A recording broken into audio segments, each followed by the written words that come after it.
ভাই কটা জামা কিনবি ভাই? সব পিসগুলো আমি নেব। ওকে। চ আমি হ্যাঁ। আমি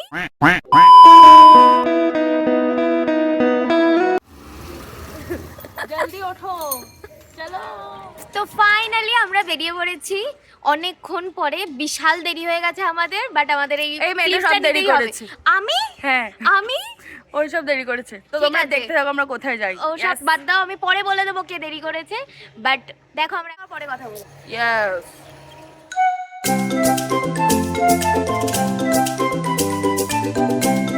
তো তোমরা দেখতে পেলে আজকে আমরা বেরিয়ে পড়েছি আর বকতে বকতে আমরা মাঝের রাস্তায় চলেও এসেছি। তো চলো আমাদের সাথে।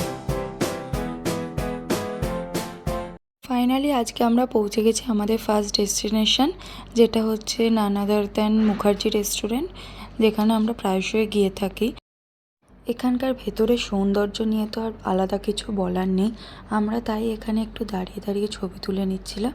এরপরে আমরা ভেতরে ঢুকবো। আর এরপর আমরা ভেতরে ঢুকলাম। ভেতরে ঢুকে এখানকার আশেপাশটা দেখলাম, যেটা খুবই সুন্দর লাগছিল।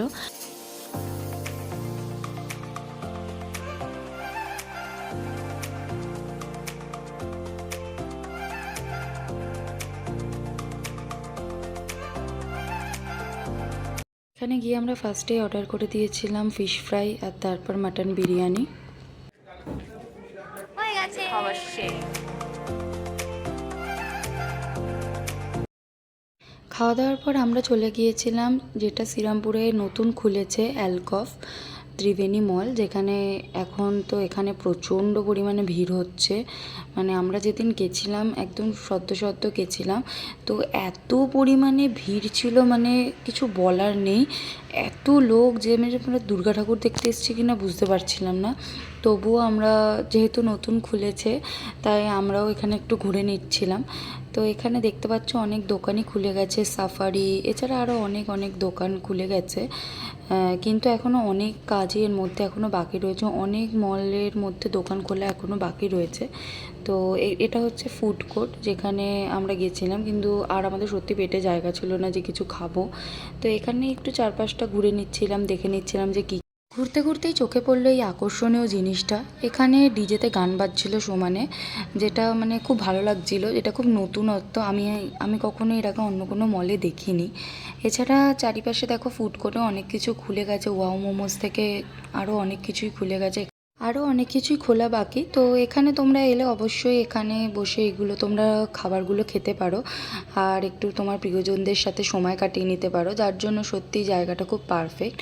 এরপর আমাদের তো ঘোরা শেষ হয়ে গেছে, অনেক ঘুরেছি আর চারিদিকে এত লোক ছিল, আমরা মানে কি বলবো, ভিড়ের মধ্যে আর ভালো লাগছিল না। সেই সকালবেলা বেরিয়েছি, এরপরে আমাদের বাড়ি যেতে হবে, সেই জন্য আমরা জাস্ট আশেপাশটা আর একটুখানি দেখে নিচ্ছিলাম যে আর কী দোকান খুলেছে।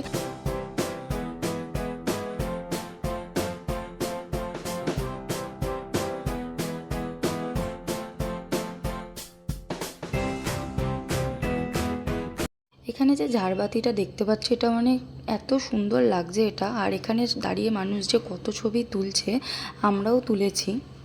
এরপরে আমরা চলে গিয়েছিলাম একটু শপিং করতে। এখানে আশেপাশে যে বাজার কলকাতা, জুডিও যেগুলো খুলেছে, সেখানেই আমরা চলে গিয়েছিলাম।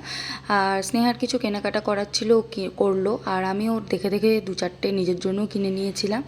আর জুডিওতে এসে দেখছি যে মানে এত লোক, সবাই কেনাকাটা করছে, সেই সুযোগে আমরাও কিছু নিজের জন্য কিছু কিনে ফেলেছি। এরপরে অনেকটাই রাত হয়ে গেছিলো, এবার আমাদের বাড়ি ফেরার পালা। তাই আস্তে আস্তে এবার আমরা বাইরের দিকে যেতে থাকছিলাম। আর যেতে যেতে এই টেডি বিয়ারের দোকানটা চোখে পড়লে এত ভালো লাগছিল।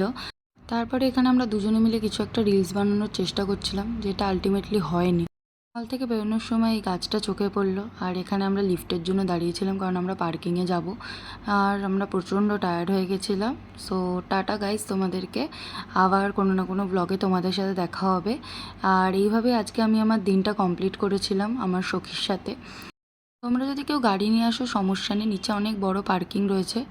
আর বেরিয়ে দেখো কি পরিমাণ যে জ্যাম লেগে গিয়েছিল, মানে সব লোক, মনে হয় শ্রীরামপুর শেওড়াফুলির যত লোক ছিল সবাই মলে চলে গিয়েছিল। তো যাই হোক, আমরা ওই জ্যাম থেকে কোনো রকমে বেরিয়ে এবার আমরা আমাদের বাড়ির উদ্দেশ্যে রওনা হলাম। টাটা, আবার তোমাদের সাথে দেখা হবে।